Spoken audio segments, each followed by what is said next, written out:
Okay, this is chapter 34 of So You Can Keep a Secret. Chapter 34, Ellery, Thursday, October 10th. But none of it makes any sense. I'm at Malcolm's home, curled up on his couch like on homecoming night. He has the Defender movie on again, but neither of us are watching it. He texted me half an hour ago, I need your true crime brain.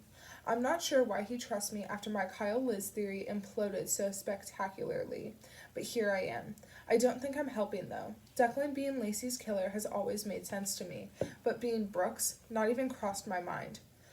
What connection is there between Declan and Brooke? I ask. Malcolm's eyes flash. None that I know of, except that he was in town the night she disappeared. If the police had ever looked at my phone, they'd have seen his text. He takes out his phone and unlocks it, then swipes for a minute. He holds the phone out to me and I'm looking at a message. In town for a few hours, don't freak out.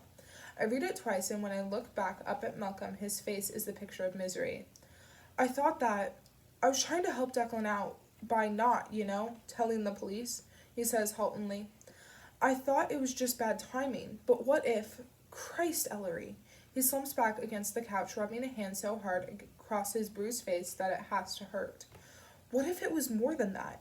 I study Declan's text again, wondering why I don't find it more disturbing. After all, I've had him at the top of my suspect list for weeks, and this puts him at the scene of the crime. Problem is, it's not the right crime. Okay, but Declan was in the process of moving then, right? Or he had moved. So he had a perfectly good reason for being here, I say, handing the phone back to Malcolm. And why would he send you that text if he was planning something? You'd think he'd be more subtle. Subtle isn't how Declan rolls. I get what you're saying, though. Malcolm brightens a little, then jiggles his phone as though he's weighing it. I should let my mother know what's up, but she's having dinner with a friend and she's hardly done that kind of thing since she and Peter got married. I feel like I should let her have a few hours of peace before everything goes to hell again. I think back to my one lunch at Echo Ridge High with Brooke, when she'd said that Malcolm was cute but couldn't compare to Declan. Do you think... Could Declan and Brooke have been secretly dating or something? What, while he was also secretly dating Daisy? I'm just trying to figure out how the ring could have gotten there. Would he have given it to Brooke? Malcolm's voice is ragged. Maybe. I mean, you'd think somebody would have noticed him sneaking around with a high school girl, but maybe not. He runs a hand through his hair. I shouldn't have left Declan's place. Me and him, I don't know.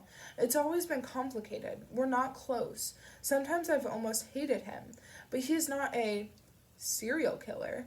He almost chokes on the words. Do you think Daisy knows more than she's saying? Do you? Malcolm asks. I'd had Daisy in mind as a potential accomplice right up to the day she clocked me in the head with a candlestick, then spilled her guts after. She seemed so sincere and heartbroken that I couldn't picture it anymore. No, I say slowly. I mean, why would she go through the trouble of looking for Lacey's bracelet if she were? The case was ice cold at that point. If she were involved, the last thing she'd want to do is get the police thinking about it again. And Declan helped her, didn't he? Although, well, I guess he's not the one who gave the bracelet to Lacey, right? Daisy said as much, so maybe he figured it didn't matter. Malcolm rubs his temple and sighs, deep and weary. I want to believe him. So much. I'm a little surprised to realize that I do too. I have to say, look, I guess I've always had questions about your brother. I rest my chin in my hand thinking, but a dropped ring at a murder site is a little too convenient, isn't it? And none of it fits with Katrin's anonymous messages or what we think might have happened with Brooke in her car. Too many puzzle pieces, Malcolm says moodily. We lapse into silence for a few minutes, watching The Defender, until a light knock on the doorframe startles us both. It's Peter Nelson, looking casually handsome in a polo shirt and khakis. He has a crystal tumbler in one hand, filled with ice and amber liquid. You two all right? Need anything? Malcolm is silent, so I speak up. No, thank you. We're fine. Mr. Nelson doesn't leave immediately, so I feel like I should make more conversation. Plus, I'm curious. How's Katrin doing, Mr. Nelson? We miss her at school. Ah, well. He leans against the door with a sigh. She's devastated, of course. It's good for her to have some time away with her aunt. Is that her mother's sister or yours? I ask. Mine, Peter says. Eleanor and her husband live in Brooklyn. We don't see them as often as we'd like, but she and Katrin had a nice visit last month. Malcolm stirs beside me on the couch. They did? Sure, Katrin went to New York, did some shopping. Peter's brow creases slightly. That was my interpretation anyway, by the number of bags she brought home. I don't remember that, Malcolm says. You and your mother were on vacation, Peter says. It was a last-minute thing. Eleanor's husband was out of town for business, so she flew Katrin down for the weekend, although she almost didn't make it. That was the night of that hailstorm, remember? The plane was delayed for hours. He chuckles and sips his drink. Katrin kept texting me complaints from the runway. She has no patience. I'm sitting close enough to Malcolm that our arms are brushing, and I can feel him tense at the same time I do. My entire body goes numb, and my pulse starts to race, but I manage to speak. Oh, that's so frustrating. I'm glad she made it there eventually. Mr. Nelson's eyes wander to the screen. The Defender, huh? That's your mother's favorite movie, isn't it? Yeah, she only had one line, though. I don't know how I'm still talking normally when a million thoughts are zipping through my head. That does not compute. Well, at least it's a memorable one. Well, I won't keep you from it. You sure I can't get you anything? Malcolm mutely shakes his head, and Mr. Nelson turns and retreats back into the dark hallway. We sit in silence, my heart hammering so loud that I can hear it in my ears. I'm sure Malcolm's is doing the same. Fuck, he finally breathes. I keep my voice to the lowest whisper possible. Katrin wasn't here on Labor Day weekend. You and your mom weren't here. There's only one person in your house who could have driven Katrin's car that night. Fuck, Malcolm says again. But he wasn't here either. He was in Burlington. Are you sure? Malcolm gets to his feet wordlessly and motions for me to follow. He leads me upstairs to his bedroom and shuts the door behind us, then pulls his phone out of his pocket. He said he had a dinner with a guy who used to live here, Mr. Coates. He was my scout troop leader. I've got his number in here somewhere. He scrolls for a few minutes and presses the screen. I'm standing close enough to him that I can hear a faint ringing sound, then a man's voice. Hey, Mr. Coates, this is, Malcolm Kelly. He laughs self-consciously. Sorry about the blast from the past, but I had a question for you.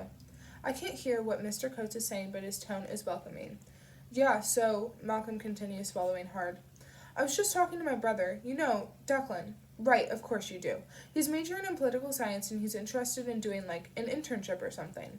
I'm probably not supposed to be doing this, but Peter mentioned he had dinner with you last month and there was a chance you might have some kind of opening in your new firm.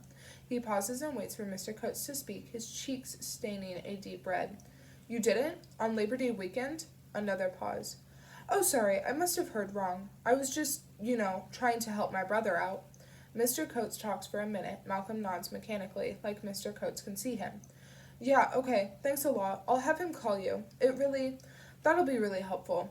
Thanks again. He lowers the phone and meets my eyes. You hear that? Enough. Peter wasn't there, Malcolm says. He lied. Neither of us says anything for a beat. When I raise a hand to tug at my necklace, it's trembling so hard that my fingers knock against my chest. Let's think about this, I say in a voice I have to fight to keep steady. It sounds like Peter was probably here, driving Katrin's car the night of the hailstorm. But if Katrin wasn't in the car when it hit something, or someone, why would Brooke be involved? Why would she help get the car fixed if she... Oh. I grab hold of Malcolm's arm, the pieces are falling into place, and this time I might actually be right. Oh my God, Mal. Katrin said Brooke took off during a sleepover once, remember? She thought Brooke was sleeping out to hook up with you. What if she was with Peter? That's impossible, Malcolm says with no conviction whatsoever. His eyes are like glass. Think about it, though. If Brooke and your stepfather were having an affair, which, but I guess that's the least of our problems right now. We've been looking at everything wrong. It's not just about the hit and run, it's about keeping everything quiet. I pull my own phone out of my pocket. We need to tell Ryan about this. He'll know what to do. I've just opened a new text window when the door flies open. It's like watching some alt version of my life to see Peter standing there with a gun pointed straight at us. Your poker face needs work, Malcolm, he says calmly. His pale hair glints silvery in the gold dim light, and he smiles so normally that I almost smile back. Anyone ever tell you that?